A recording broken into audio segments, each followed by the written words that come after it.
बिस्मिल्लाहिर्रहमानिर्रहीम। अस्सलाम वालेकुम वरहमतुल्लाहि वबरकातुहू। अज़ीज़ तालिब इल्म साथियों, मेरे उस्ताद मोहतरम ने मुझे एक मरतबा कुछ मुहावरात अज़बर करने के लिए दिए। मुहावरात पर नज़र पड़ते ही मेरे चेहरे पर हवाइयाँ से उड़ने लगी, क्योंकि ये मुहावरात मेरे बस से बाहर थे। मैं अरसा दराज तक तोतीवार उन्हें जहन नशीन करने की सही करता रहा, मगर उनमें भी ले देकर सिर्फ एक ही मुहावरा जहन के निहा खाने में बैठ सका। जब इत्मीनान हो गया कि अब ये मुहावरा नसियन मनसियन नहीं होगा, तो मेरा दिल बल्लियों उछलने लगा। मैंने आओ देखा ना ताओ फौरन उस्ताद मोहतरम के पास पहुंचा और खुशखबरी सुनाई, ताकि उनके कलेजे में ठंड पड़ जाए। लेकिन उल्टा मैंने ही मुंह की खाई, क्योंकि मुहावरा सुनते ही वो आग बबूला हो गए। मेरी हालत पतली हो गई और पैरों तले गोया जमीन निकल गई। उस्ताद मोहतरम फरमाने लगे कि एक ही मुहावरा याद किया, सिर्फ 3 लफ्जी मुहावरा, और वो भी नुक्ते से खाली।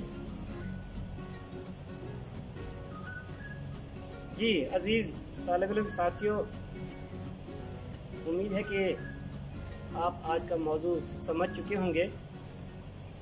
आज का मौजू है मुहावरा। इस सिलसिले की एक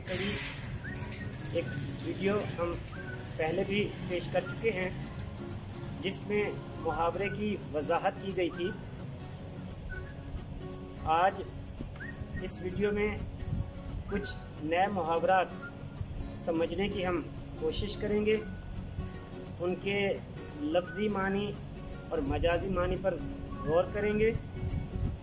तो आइए हम अपने मौजू की जानिब बढ़ते हैं। कल तुम जो बज़्म गैर में आंखें चुरा गए, कल तुम जो बज़्म गैर में आंखें चुरा गए, खोए गए हम ऐसे कि अग़यार पा गए। तो अजीज साथियों, हमारा आज का मौजू है मुहावरा। और मोमिन खान मोमिन का मैंने ये शेर पढ़ा है, तो इसमें भी आप समझ चुके होंगे कि इस खूबसूरत से शेर में 3 मुहावरात बड़ी ही खूबसूरती के साथ इस्तेमाल किए गए हैं। कल तुम जो बज़्म गैर में आंखें चुरा गए, आंखें चुराना, बेतवज्जुही या नजरअंदाज करना, इग्नोर करना। खोया जाना शर्मिंदा के होने के मानों में आता है, शर्मिंदा होना। और खोए गए हम ऐसे कि अग़यार पा गए, और पा जाना यानी समझ जाना या ताड़ जाना। तो इसका मतलब यह हुआ कि मुहावरात अगर खूबसूरती के साथ नस्र या नज़्म में, शायरी में इस्तेमाल किए जाएं, तो वो उस कलाम को और ज्यादा खूबसूरत बना देते हैं। तो आए हम अपने मौजू की जानिब बढ़ते हैं।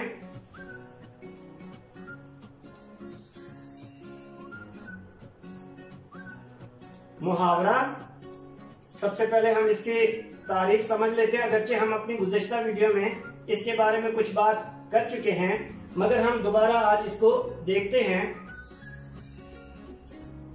जी, मुहावरा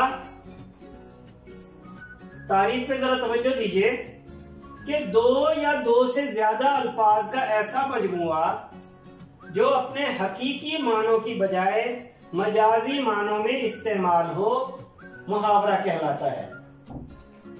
मजाजी, इसका मफहूम भी जरा समझ लीजिए कि मजाजी का जो मतलब है वो है गैर हकीकी, नकली, जाली, झूठा।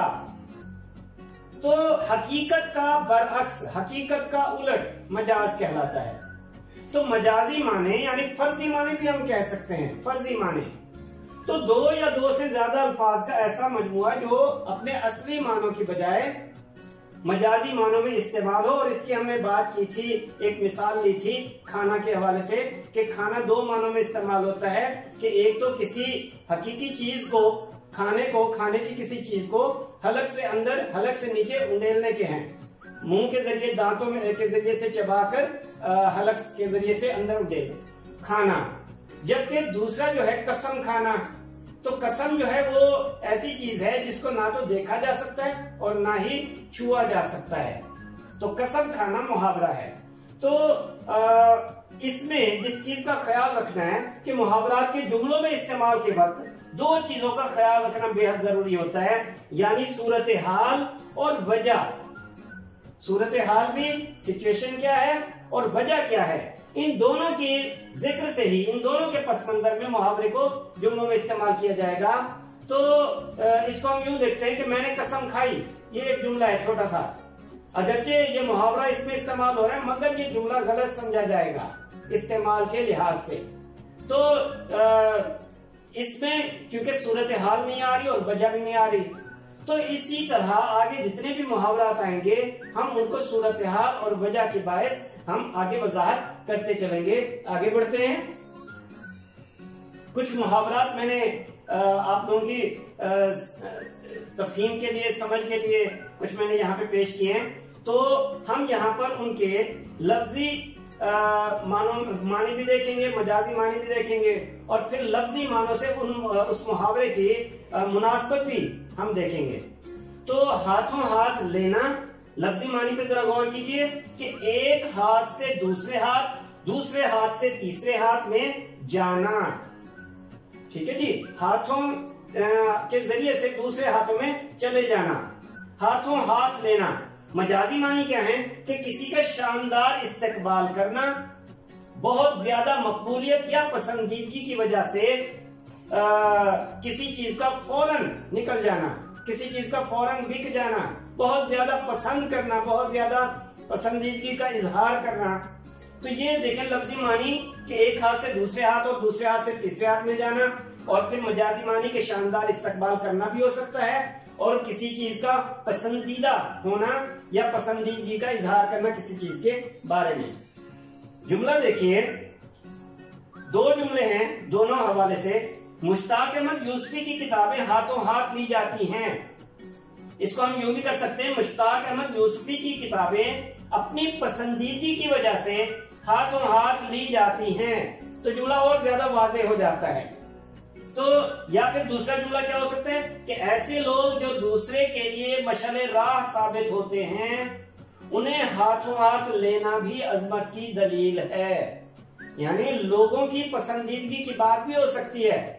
अच्छा, अब इसको हम यूं समझ लेते हैं, जैसे ये लफ्जी मानी से इसकी मुनासबत क्या है, इससे ये जुमला जो है ना पूरा वाज़ेह हो जाता है कि जिसको सब पसंद करते हैं सब उसी से मुसाफा करते हैं, यानी हाथ मिलाते हैं।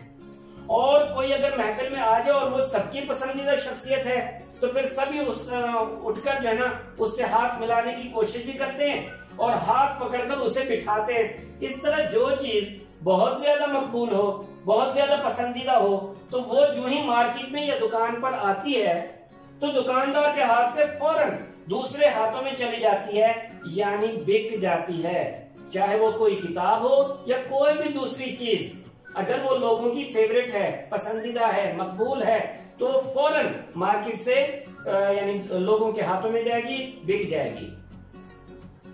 उम्मीद है जुमला समझ चुके होंगे और मुहावरा भी आपको समझ में आ चुका होगा कि हाथों हाथ लेना यानी बहुत ज्यादा मकबूल होना, पसंदीदा होना। अगला मुहावरा देखिए, राई का पहाड़ बनाना। तो अजीज तालिब इल्म साथी, राई जो है ना ये छोटे छोटे बीज होते हैं, मस्टर्ड के बीज होते हैं, ब्राउन कलर के होते हैं। और इसमें भी देखिए कि हमारे यहाँ यानी मशरिक में, मशरकी ममालिक में ये भूरे रंग के होते हैं, ब्राउन कलर के, जबकि मगरब में, मगरबी ममालिक में ये सफेद रंग के होते हैं, सफेद राई होती है। और हमारे यहाँ ब्राउन या काली स्याह राई भी होती है, स्याह राई के दाने। तो ये मेरे हाथ में ये राई के दाने हैं, मस्टर्ड बीज। तो ये देखें आप, ये बिल्कुल ही छोटे छोटे हैं, ठीक है ना। तो ये छोटे छोटे बीज हैं, इनको अगर आप गौर से देखें तो बहुत ही जो है, ये देखें तो ये छोटे बीज हैं बिल्कुल, और इसी का अगर हम पहाड़ बनाएं, जो कि नामुमकिन सी बात है, तो ऐसा हो ही नहीं सकता। ठीक है जी। तो राई का पहाड़ बनाना, राई का पहाड़ बनाना का मतलब क्या है? इसके दो मानी है। लफ्जी मानी देखिए कि छोटी सी राई को बड़ा सा पहाड़ बना देना, बड़ा सा पहाड़ बना देना। पहाड़ आप जानते हैं कि बुलंदों वाला, पहाड़ों के नीचे अगर हम जाके खड़े हो जाएं तो हैबत सी तारी हो जाती है पहाड़ों की। तो मजाजी मानी देखिए कि मामूली सी बात को बड़ा सा बनाकर पेश करना और सबको परेशान करना, मामूली सी बात को बड़ा सा बढ़ा चढ़ा कर पेश करना, मसला खड़ा कर देना। इसी तरह जुमला क्या है कि असद को राई का पहाड़ बनाने की आदत है, हालांकि वो ये भी जानता है कि मामूली सी बात तकलीफ का सबब बन सकती है। तो ये इसका जुमले में इस्तेमाल है कि राई का पहाड़ बनाना, यानी बात छोटी सी हो, मामला छोटा सा हो, हल तलब हो, लेकिन बड़े मसले में तब्दील हो जाए जो कि हल ही ना हो। तो ऐसे लोग भी होते हैं। असद को राई का पहाड़ बनाने की आदत है, हालांकि वो ये भी जानता है कि मामूली सी बात तकलीफ का सबब बन सकती है। ठीक है जी। तो मामूली सी बात को बड़ा सा बनाकर पेश करना या सबको परेशान करना।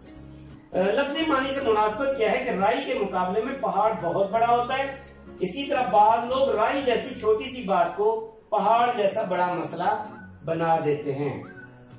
आगे चलते हैं। बेपर की उड़ाना, बेपर की उड़ाना, जरा तसव्वुर कीजिए एक ऐसा परिंदा जिसके पर ही काट दिए गए हों, यह एक ऐसा जानवर जिसके पर ही ना हो, क्या हवा में वो उड़ सकता है? यकीनन नहीं उड़ सकता।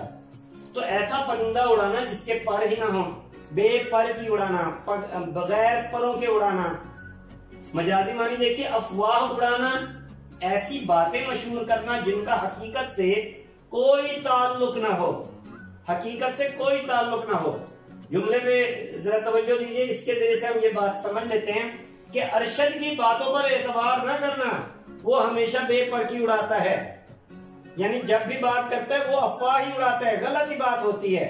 उसकी बातों का एतबार न करना या उसकी बातों पर यकीन न करना। लफ्जी मानी से क्या मुनासबत है कि बगैर परों वाले परिंदों का उड़ना, बगैर परों वाले परिंदों का उड़ना किसी के तसव्वुर और ख्याल में नहीं आ सकता। ये एक नामुमकिन सी बात है। इसी तरह कुछ लोगों की बातों पर भी यकीन नहीं आता, क्योंकि वो अक्ल से आरी बात कर रहे होते हैं, ऐसी बात जो दिमाग में समा ही नहीं सकती या दिमाग उन्हें कबूल ही नहीं कर सकता। तो लिहाजा ऐसे बंदे जो ना फौरन सामने आ जाते हैं और पता चल जाता है कि ये महज अफवाह ही उड़ा रहा है। तो बेपर की उड़ाना यानी अफवाह उड़ाना या ऐसी बात करना जिसका हकीकत से कोई ताल्लुक ना हो। आगे देखिए, छुई मुई होना। शायद आपने ये पौधा देखा हो जिसके फूल यानी उनको जब हाथ लगाया जाता है तो वो मुरझा जाते हैं। छुई मुई के फूल जैसा होना, लफ्जी मानी छुई मुई होना, छुई मुई के फूल जैसा होना। ये मुहावरा क्यों बना या क्या है, इसकी लफ्जी मानों से मुनासबत भी हम आगे देखेंगे। छुई मुई एक किस्म की बूटी है जिसके फूल आदमी के हाथ लगाने से मुरझा जाते हैं। तो मजाजी मानी क्या है कि निहायत नाजुक मिजाज होना, यानी जिस तरह छुई मुई के पौधे को, बूटी को हाथ लगाया जाए तो अपने नजाकत के बायस मुरझा जाता है, बिल्कुल इसी तरह निहायत नाजुक मिजाज होना किसी शख्स का, या इतना नाजुक होना कि अपनी नजाकत की वजह से छोटी बातों को भी बर्दाश्त न कर सकना और बहुत जल्दी बुरा मान जाना, ये इसके मजाजी मानी है मुहावरे के। जुमले में किस तरह से ये इस्तेमाल हुआ? फायजा को कह दो छुई मुई बनना बंद कर दे, वरना जिंदगी में बड़ी बड़ी मुश्किलात को बर्दाश्त करना मुश्किल हो जाएगा। यूं समझ लीजिए कि अभी तो वो किसी की एक छोटी सी बात को बर्दाश्त नहीं कर सकती, तो आगे चलकर जो बड़े बड़े मसाइल आएंगे तो उनको किस तरह से बर्दाश्त किया जाएगा। तो अपने अंदर हौसला और हिम्मत पैदा करनी चाहिए। तो जुमला समझ में आ रहा है कि फायजा को कह दो छुई मुई बनना बंद कर दे, वरना जिंदगी में बड़ी बड़ी मुश्किलात को बर्दाश्त करना मुश्किल हो जाएगा। लफ्जी मानी से क्या मुनासबत है? जिस तरह छुई मुई का फूल हाथ लगाने से मुरझा जाता है, इस तरह नाजुक मिजाज लोग जरा सी बात पर बुझ जाते हैं या बुरा मान जाते हैं। जी जनाब, समझ चुके होंगे, आगे चलते हैं। अब कुछ मुहावरात हैं जिनके लफ्जी और मजाजी मानी भी दिए गए और जुमलों में इस्तेमाल करके भी उनको वाज़ेह किया गया है। तो ठोकरें खाना, पथरीले रास्ते पर चलते हुए बार बार ठोकरें खाकर गिरना, जो यकीनन एक मुश्किल काम है। कोई शख्स अगर पथरीले रास्ते पर जा रहा हो और इधर से भी पत्थर लगे उधर से भी पत्थर लगे, तो इस तरह बार बार वो गिर रहा हो ठोकर खाकर, तो वो उसके लिए बहुत मुश्किल काम हो जाता है। रास्ता तय करना वो बहुत ही मुश्किल काम है।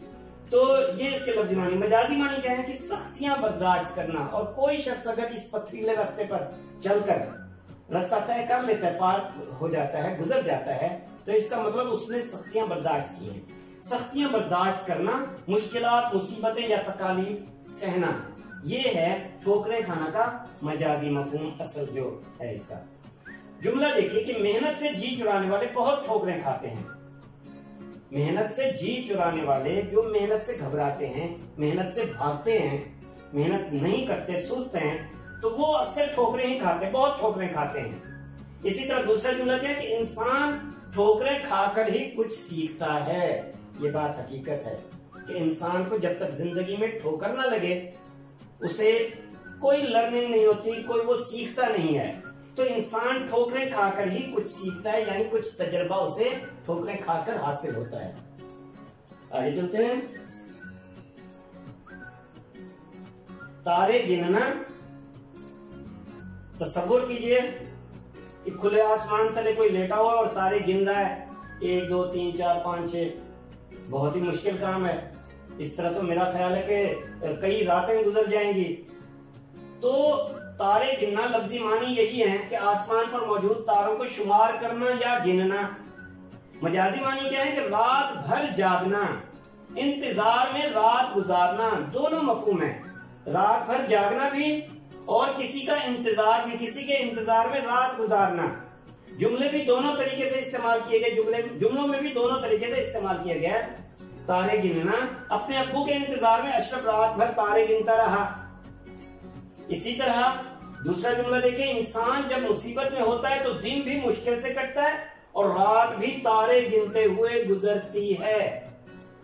दोनों तरीके से, यानी इसमें इस जुमले में रात भर जागना के मानों में और इस जुमले में इंतजार के मानों में आता है कि अपने अब्बू के इंतजार में अशरफ रात भर तारे गिनता रहा। और अगर इसको यूं इस्तेमाल किया जाए कि अशरफ रात भर तारे गिनता रहा, तो शायद मफहूम इससे क्लियर होता ही नहीं है, शायद क्या बल्कि यकीनन। तो इसलिए इस तरह के जुमले बनाने से गुरेज करना है, बचना है। जुमलों में सूरत हाल और वजह का तज़किरा जरूर आना चाहिए। आगे चलते हैं जी। टका सा जवाब देना, टका सा जवाब देना लफ्जी मानी देखिए कि किसी के भारी रकम उधार मांगने पर, किसी ने अगर बहुत ज्यादा रकम उधार मांगी है, फर्ज करें 10,000 किसी ने मांगे और उसको अगर 10 रुपए दे दिए जाएं, तो यकीनन ये उसके लिए मुझे का खेज बात होगी, ठीक है ना।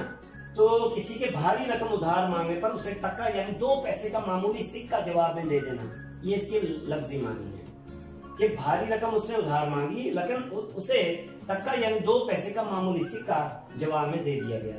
मजाजी मानी क्या है? साफ इनकार कर देना। जाहिर सी बात है कि टका उसने मांगा और भारी रकम उसने मांगी और उसे टका दे दिया गया, तो इसका मतलब उसने साफ इनकार कर दिया, फौरन इनकार कर देना। और दूसरा क्या है कि फौरन बगैर किसी सोच के फौरन इनकार कर दिया। जुमला देखिए, वो दोस्त ही क्या जो मुश्किल वक्त में टका सा जवाब दे दे, बिल्कुल यानी इनकार कर दे। और दूसरा क्या है कि यतीम बच्चे ने जब सेठ साहब से मदद की दरखास्त की तो उसने टका सा जवाब दे दिया। ठीक है जी, तो इस तरह से जुमलों में इस्तेमाल किया जा सकता है। आगे चलते हैं। हजामत बनाना, हजामत बनाना दोनों मानों में आता है। एक तो है कि सर मूड़ना, बाल काटना या फिर सफाई या दुरुस्ती करना, कटिंग कराना अपने बालों की, हेयर कटिंग, हजामत बनाना। लेकिन ये मुहावरा है और मुहावरे को हमेशा अपने असली मानों की बजाय गैर हकीकी या फर्जी मानों में इस्तेमाल किया जाता है। तो मजाजी मानी क्या है? अब अगर हाँ जी लफ्जी मानों के को सामने रखते हुए अगर इसका जुमला बना दिया जाए कि हजाम ने असलम की या अरशद की या फहद की या जो भी है उसकी हजामत बनाई, तो ये चीज जरा गलत हो जाएगी। जुमला जो है ना इसमें अपने हकीकी मानों में इस्तेमाल हो रहा है जो कि गलत है। तो फर्जी मानों में क्या इस्तेमाल होगा? मजाजी मानी देखिए, पिटाई करना, लूट लेना या ठग लेना। हजामत बनाना का जो मजाजी मतलब है, पिटाई करना, किसी को मारना पीटना, लूट लेना या ठग लेना। धोखे से यानी रकम ले लेना, ईंट लेना, धोखे से ठग लेना। जुमला देखिए, मास्टर साहब ने काम ना करने वाले बच्चों की खूब हजामत बनाई। मास्टर साहब ने काम ना करने वाले बच्चों की खूब हजामत बनाई, इसका मतलब उन्होंने खूब पिटाई की। इसी तरह ईद के दिनों में दुकानदार खरीदारी करने वालों की खूब हजामत बनाते हैं, यानी खूब लूटते हैं दुकानदार शॉपिंग करने के लिए आने वालों को। आगे चलते हैं। छठी का दूध याद आ जाना। छठी का दूध याद आ जाना लफ्जी मानी देखिए कि बच्चे के पैदा होने के बाद बच्चे से बहुत ज्यादा प्यार किया जाता है, लाड और प्यार से पेश आया जाता है उससे। तो लाड और प्यार से पिलाया जाने वाला जो दूध है वो बच्चे को याद आ जाना कि वो भी क्या दिन थे कि जब उससे बहुत ज्यादा प्यार किया जाता था और हर कोई उससे नाजों से पेश आता था। आगे चलते हैं। मजाजी मानी क्या है इसकी? छठी का दूध याद आ जाना, मुसीबत में गुजरे हुए आराम और ऐश याद आना। मुसीबत में गुजरे हुए आराम और ऐश याद आना।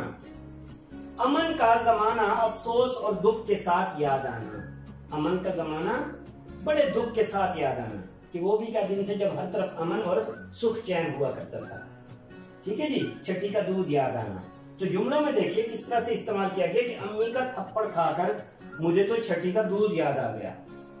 अम्मी का या अब्बू का थप्पड़ खाकर मुझे तो छठी का दूध याद आ गया, यानी मुझे उनका वो लाड प्यार करना याद आ गया। अब जो है ना वो मुसीबत पड़ी हुई है, अम्मी का थप्पड़ खाकर मुझे तो छठी का दूध याद आ गया। इसी तरह बड़े भाई ने गुंडों की ऐसी पिटाई की कि उन्हें छठी का दूध याद आ गया। तो ये यानी इस तरह से जुमलों का इस्तेमाल किया जा सकता है। आगे चलते हैं। आखिरी जुमला है मुहावरा जां बलब होना। जां बलब होना, लब यहाँ पर होंठों के मानों में आया है, यानी पूरे जिस्म से जान निकल कर होंठों पर आ जाना, जान होंठों पर आना, ये इसका लफ्जी मतलब है। यानी जान पूरे जिस्म से निकल गई है और अब जो है ना होंठों पर आ गई है। इसका मतलब किसी भी वक्त निकल सकती है। जब किसी भी वक्त निकल सकती है तो इसका मतलब क्या हुआ? मजाजी मानी मरने के करीब होना, यानी किसी शख्स का अपनी बीमारी के बायस मरने के करीब होना। तो उसके लिए हम इस्तेमाल करते हैं मुहावरा जां बलब होना। जुमला देखिए कि कैंसर के मर्ज की वजह से वो जां बलब है, हमें उसके लिए दुआ करनी चाहिए। ठीक है जी। तो वो जां बलब है, हमें उसके लिए दुआ करनी चाहिए। फिर दूसरा देखिए, शदीद गर्मी और प्यास ने हम सबको जां बलब कर दिया। मुहावरा है, फर्जी मानों में इस्तेमाल हो रहा है, तो जरूरी नहीं कि हकीकत में ही वो मरने के करीब हो गए, लेकिन मुहावरतन ऐसा कहा जा सकता है कि शदीद गर्मी और प्यास ने हम सबको जां बलब कर दिया, यानी बेहाल कर दिया, यानी परेशान करके रख दिया। ठीक है जी। तो इस तरह से भी हो सकता है। तो अजीज साथियों, हमने आज तकरीबन 10 के करीब मुहावरात को समझने की कोशिश की, उनके लफ्जी मानी, मजाजी मानी, लफ्जी मानों से मुनासबत, और हकीकत में भी हमने देखा कि कोई मुहावरा जब बनता है तो वो किस तरह से बनाया जाता है और उसका हकीकत के साथ क्या ताल्लुक होता है, और मुहावरतन फिर उसको कैसे इस्तेमाल किया जाता है जुमले में। तो इंशाल्लाह हम आगे भी इस तरह का सिलसिला जारी रखेंगे।